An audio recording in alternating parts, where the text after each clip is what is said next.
Serial गहना जेवर या जंजीर में यहाँ पे जो गहना है वह कुश्ती लड़ती है जेल की कैदी से, क्योंकि उसे मोबाइल चाहिए है आयुष्मान को सब बताने के लिए, और उसके साथ धोखा होता है कोई और बताकर और किसी और से कुश्ती लड़वा दी जाती है। वह बहुत मोटी एक कैदी होती है, उसे याद आती है उससे लड़ते लड़ते कि मुझे जीतना है, आयुष्मान मुझे गलत समझ रहा है, और वह अपने आप से कहती है कि चाहे कुछ हो जाए मैं तो आज इससे जीत कर रहूँगी। लेकिन वह बहुत पहलवान होने के कारण बार बार उससे हार जाती है और सारे जेल के कैदी नाचने लगते हैं, मजाक उड़ाते हैं गहना का।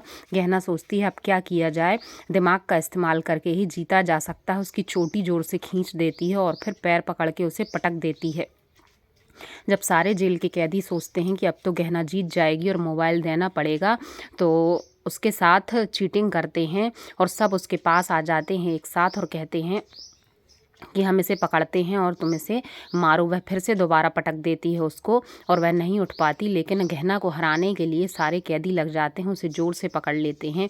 यहाँ आयुष्मान भी लड़ रहा है गुंडों से, और गले में जो उसने लॉकेट पहना है जो गहना ने पहनाया था वह चुरा लेते हैं और उससे कहता है कि ये गहना हमारा दे दे। तो उसे उसकी पत्नी की याद आती है, तब वह फिर से उन गुंडों से लड़ाई करता है, और लड़ाई इसलिए कर रहा है क्योंकि उसकी लॉकेट गहना ने दी थी उसे छुड़ाने के लिए। मिट्टी जो ज़मीन में होती है वह डाल देती है सारे कैदियों के मुंह पे, वह भाग जाते हैं और फिर वह पटक के अपने कुश्ती लड़ने वाले को हरा देती है। अपने हाथ में मिट्टी लगाती है जिससे वह स्लिप हो जाए। जैसे ही वह हाथ पकड़ती है तो हाथ नहीं पकड़ पाती, स्लिप हो जाती है और गिर जाती है, गहना से हार जाती है। यहाँ आयुष्मान भी गुंडों की बहुत धुलाई करता है और उन्हें पटक कर अपनी चैन छुड़ा लेता है और कहता है मेरी गहना को मुझसे कोई दूर नहीं कर सकता, चाहे कुछ हो जाए।